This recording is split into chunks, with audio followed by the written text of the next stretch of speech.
Welcome to Tina Talks podcast produced by the Human Rights Development Organization. In this channel, we are going to talk about the reality of human rights. Ating alamin ang iba't ibang karanasan na maaaring naaayon o hindi naaayon sa karapatan ng bawat individual. Samahan niyo ako at sabay-sabay tayong matuto kung ano nga ba ang karapat-dapat sa bawat isa sa atin. Ang naalala ninyo mga Bisaya na kanta natin, Kim? Oo. Gaks ako, buniti, ayaw ako, buhi. Nag-worship siya. Nag-worship siya kasi sabi niya, pero isa lang talagang prayer niya, ma'am. Lord, kung meron ka pa talagang plano sa buhay ko, kahit saang parte ng sasakyan, kailangan huminto sa gitna ng daan. Maya-maya, ma'am, huminto. Tapos iniwan na sila. Huminto. Inabandon sila, ma'am. Sa gitna ba naman ng daan? So, paano sila nakalabas doon? Wisdom talaga, ma'am, ni Lord. At makawala talaga sila nung time na yun. Kasi yun yung prayer niya eh. Oo. At hindi lang na dahil support kasi maraming anak yung kasama niya. Pumutok yung lining sa gitna ng sasakyan, ma'am. Nakalag yun, ma'am. Naalala niya may bara talaga doon sa gilid. Naka-blindfold sila. Kinapkap niya talaga, ma'am, sinira niya, ma'am. Grabe. Pero yung ma'am, hindi ko experience alam na yun, ma'am. Kasi yung kapatid ko na may alam, hindi niya sinabi sa akin, baka magwala ako. Pero syempre, December 18 nangyari, ma'am. December kailan mo lang 18, nalaman? 2000. Kinabukasan na nandun na si, ang saklap pa, ma'am, sila na ngang nagaganon, ma'am. Sila pa yung hinuli. Sila yung nandun, Bakit? nakulong. Sila yung nakulong. Bakit Inside daw po? job daw.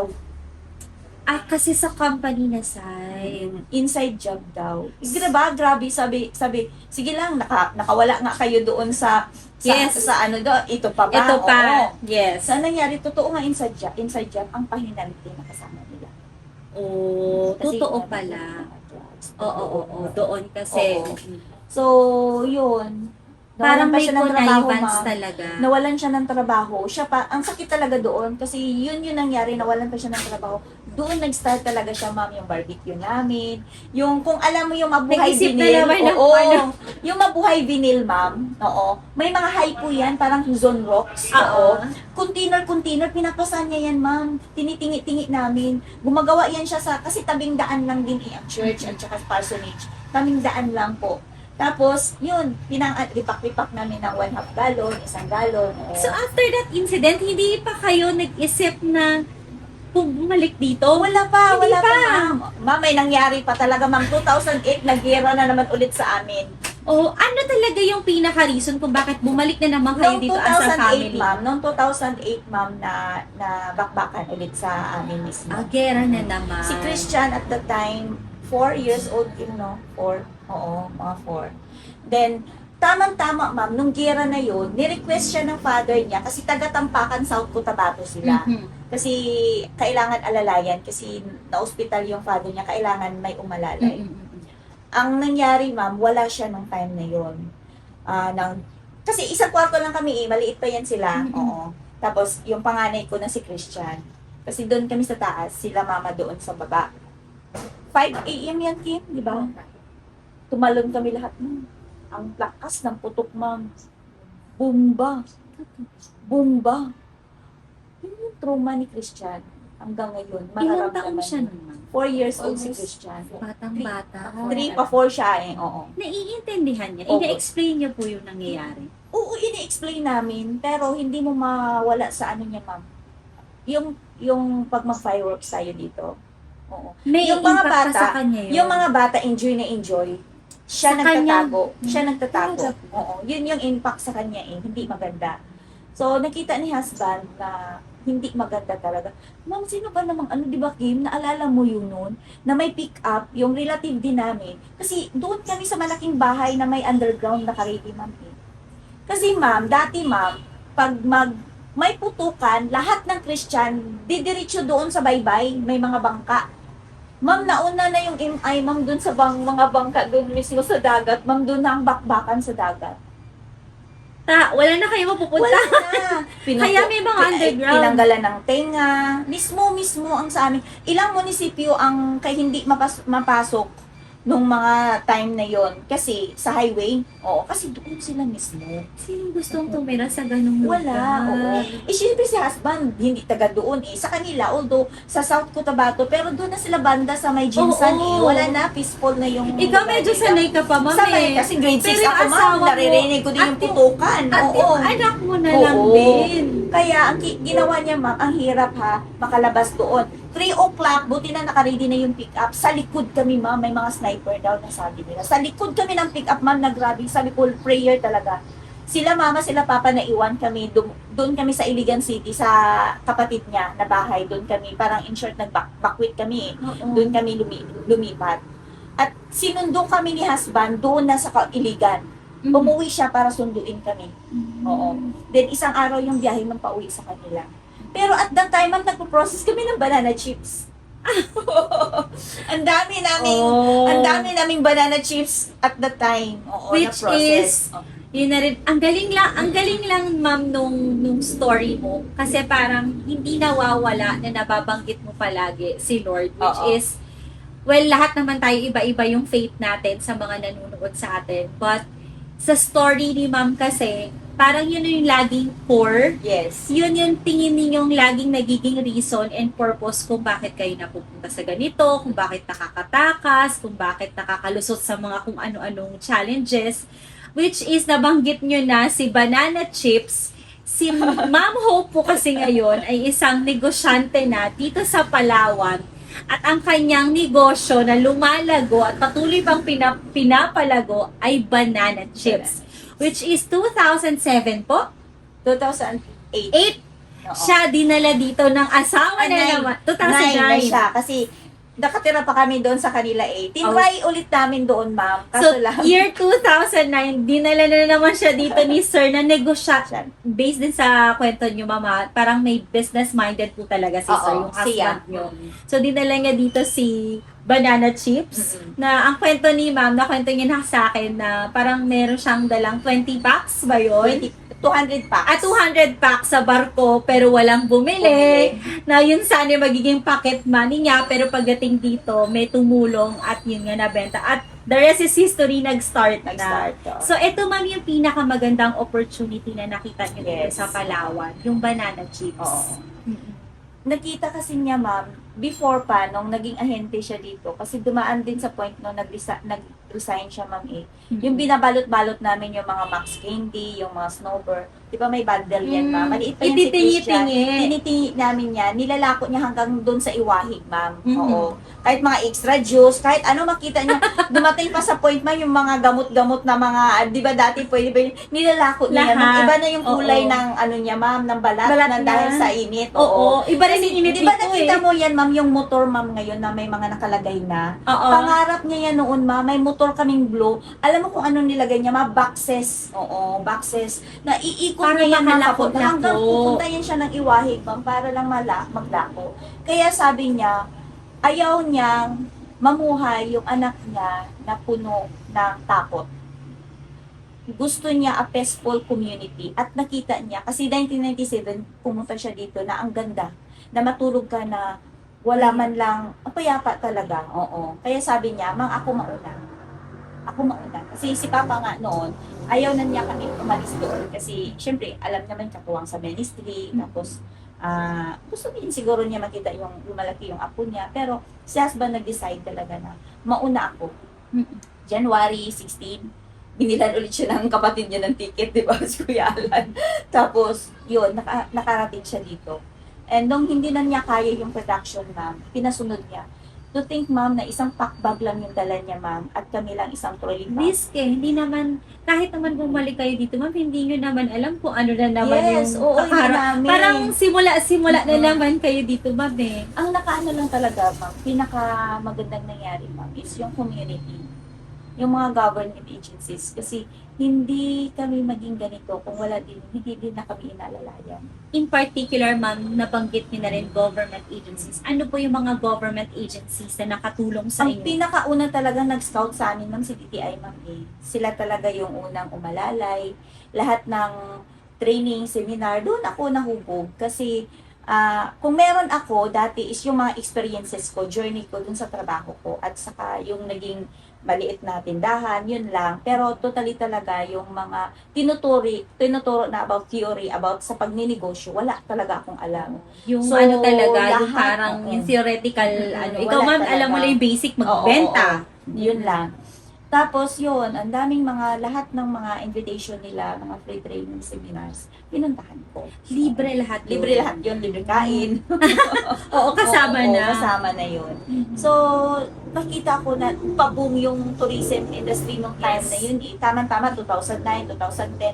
Lalo na nag-boom nung sa underground river. Oo.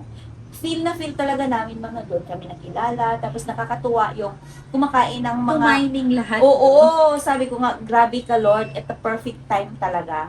Na ang tagal mong hinintay, ang tagal mong pinipray sa Kanya, pero at the right time, binigay niya. Kasi tuloy-tuloy yung ano ma'am kasi ang sa amin lang naman noon, akala ko sideline lang namin yung banana chips, tapos apply ulit ako ng trabaho. Kasi pati talaga siya. maging employee. Yun, Oo. yun naman ang Yun ang goal usual namin eh. Oo, Oo. magtatrabaho ka, mag-a-apply Oh, pero ka. ma'am, hindi Sabi ko,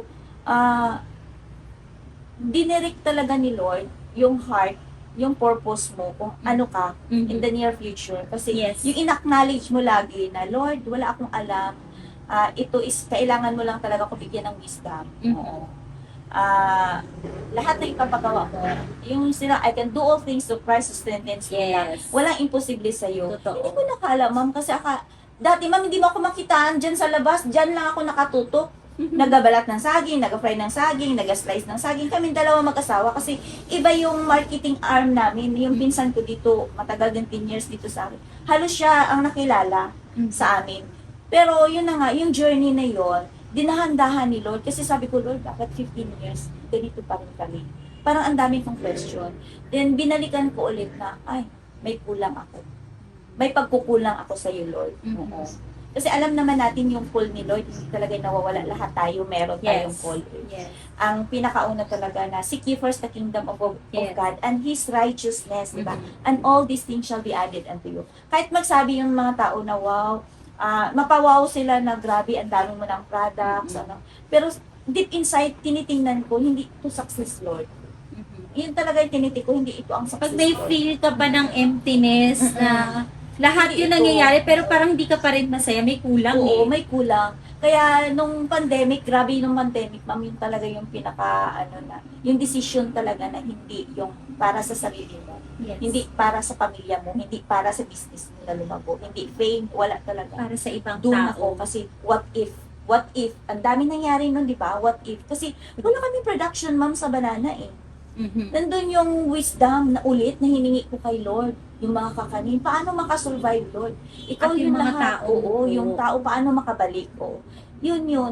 Imagine ma'am, parang in the midst of pandemic na ang lahat nawalan, lahat parang ang priority is yung kanilang personal security, pero yung tinuturo sa'yo ni Lord is paano ka Oo. mag-provide sa iba, hindi sa'yo. Yung iba nag-aagawan sa ayuda, ikaw naman, paano ka kikita para sa iba? Yun yung inano ko na, Lord, bahala ka na, ikaw nang bahala sa amin. Pero ginamit niya yung mga panahon na yun para magbalik kami sa Kanya. Kasi minsan, dahil sa super busy, church, go to church lang. Wala ka Yes. man lang papel sa church, di ba? Oo, parang ikaw pa nagpabibigat sa church, di ba? Oo. Para pumunta ka sa church para makuha mo yung Makinig ka lang. ganansya mo. Oo, ganun Para lang. ma-bless ka, para ma-ano ka ng Holy Spirit. Oo. Pero after nun, Yung purpose hindi ka wala nagiging gateway ng Wala. pagpapala na sinasabi nila. Meron ako ma'am before na parang narinig, sabi nga nila, na kung gaano ka worst yung pinagdaanan mo, ganun din yung bawi ni Lord. Oo. Kasi preparation yun pala. Imagine yung experience yun sa Mindanao. Parang mahimatay Yes, sa oo. Ganun talaga. Oo. Lately lang din, ma'am, nagbakasyon kaming dalawa. Oo. Sabi ko nga sa kanya, sinusundan ata tayo ng putukan, Kim. Totoo ba? 2022, di ba? Umuwi kami. Pagbakasyon, meron na naman. Yung tower yun, Kim. O, yung tower, ma'am. Binumba. Doon sa taas, banda, yung sa bukid Kaya namin. pala talaga kagulo. Sabi ko pala, sinusundan tayo, di ba? Ano talaga ma'am, no? Parang ang first priority kung saan ka titira, is una, safety and security. Pangalawa, livelihood. Ano Livelihood. yung magiging kabuhayan mo doon. Pangatlo is yung community, kung Ma'am, okay ang din. daming nag-a-advise sa akin, ma'am, na if you want to go globally, out ka sa Palawan. Dapat out ako dito sa Palawan. Mm-mm. Kasi actually, ma'am, ang dami talagang opportunity sana. Ang daming inquiries. Lalabas ako ng Palawan. Iniisip ko, dinala ko ni Lord sa Palawan. Andito yung at peace yung heart namin. Na never talaga namin na-experience. Nakatira din kami doon sa side ni husband. Mhm. Iba talagang Palawan, ma'am. Sabi ito talaga, balik-balik ka talaga sa Palawan. Oo, Once balik na ako talaga dito. And then, nakilala ako nung dahil sa Palawan.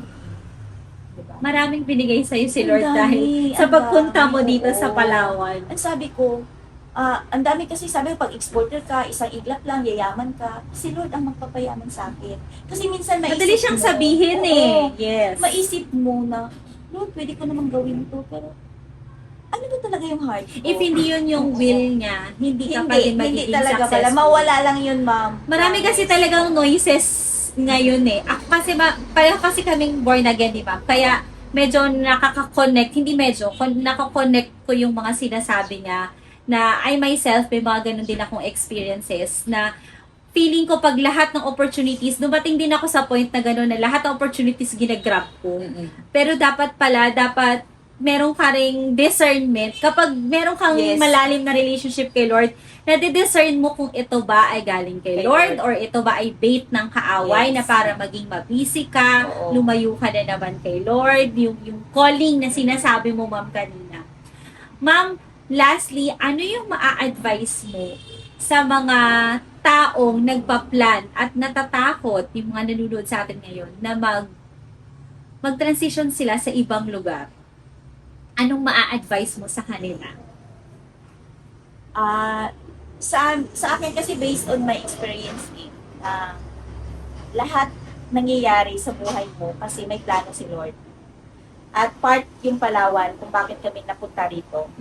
Kasi dito ipapagawa ni Lord kung ano yung purpose. Hindi lang ako, pati sa pamilya ko. Ano ko lang is, kailangan talaga unahin si Lord eh. Kasi pag once na makakarinig ka ng instructions, yun yung pinakamaganda eh. Yung naging devoted ka kasi meron kang word from Him, na yun yung guide mo everyday. Oo.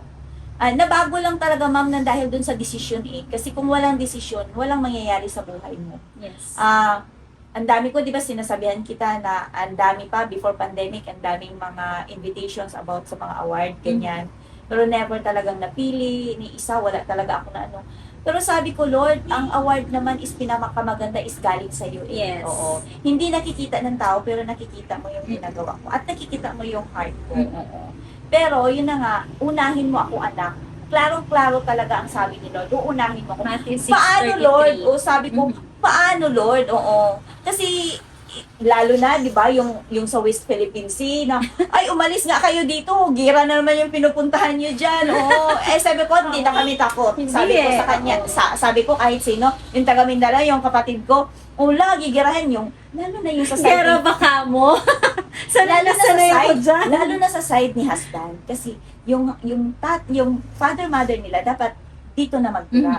Nung sabi nga na ganito yung sitwasyon sa Palawan, oo, natatakot. Sabi ko, hindi nga kami natakot na doon mismo, doon kami lumaki. Oo, sige, dito lang. Kasi alam naman namin yung protector namin si Lord. Oo.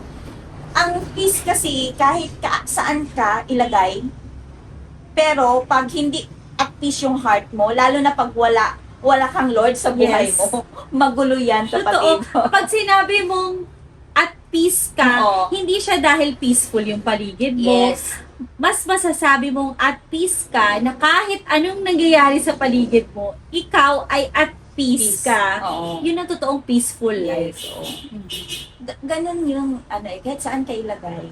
Pero ang pinaka-importante talaga, yung peace na hinahanap, lalo na ng tao, is galing talaga kay Lord na peace. Wala talagang makakapigil doon na kahit nag-gira o nagpatayan na yan sa tabi mo. Pag Totoo. galing kay Lord, wala talagang makakapigil yan. Oo. So far, grabe talaga ang nangyari sa amin dito sa Palawan kasi nakita ni Lord yung heart, especially sa akin personally, at yung goal talaga at saka yung purpose.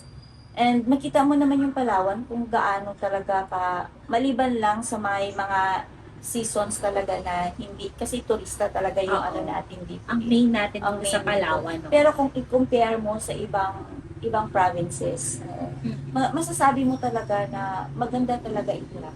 Oo. Ang Palawan. Oo, kasi dito namin nakita yung community na at least ka na matulog. Oo. Lalo na dito, di ba, tabi lang kami ng Oo. kalsada. Ano mo talaga, ma-differentiate mo talaga. Kasi dati, ma-experience mo, bigla ka lang gigising, may marinig ka putukan. Dito parang, wala, grabe ka, sobrang tahimik. Malaking Oo. difference talaga Oo, yung community and environment. Yes po, oo. Yung mga anak mo lumaki sa environment kasi isa lang yung hindi ko makakalimutan ni husband bakit siya nagdesisyon na bumalik dito sa Palawan. Gusto ko na lumaki yung anak ko na sa peaceful na community. Na ayaw ko ulit ma-experience niyan yung makakarinig na putukan. Kasi nakita niya yung iba yung impact ni Christian. At ngayon, kasi makita mo na si Christian lumalaki na parang nandun yung fear. Meron pa Oo, din. meron pa rin. I-compare mo siya doon sa bunso. Yung bunso, gusto Na dito na. dito na lumaki. Very, spirit Oo. free siya eh. Mm-mm. So, malaking factor din yung kung ano yung character attitude ng mga bata, kung saan sila lumaki. Kasi may Oo. naitanim sa kanya nung 4, Mm-mm. 5 years old siya na ganong environment eh. Tama.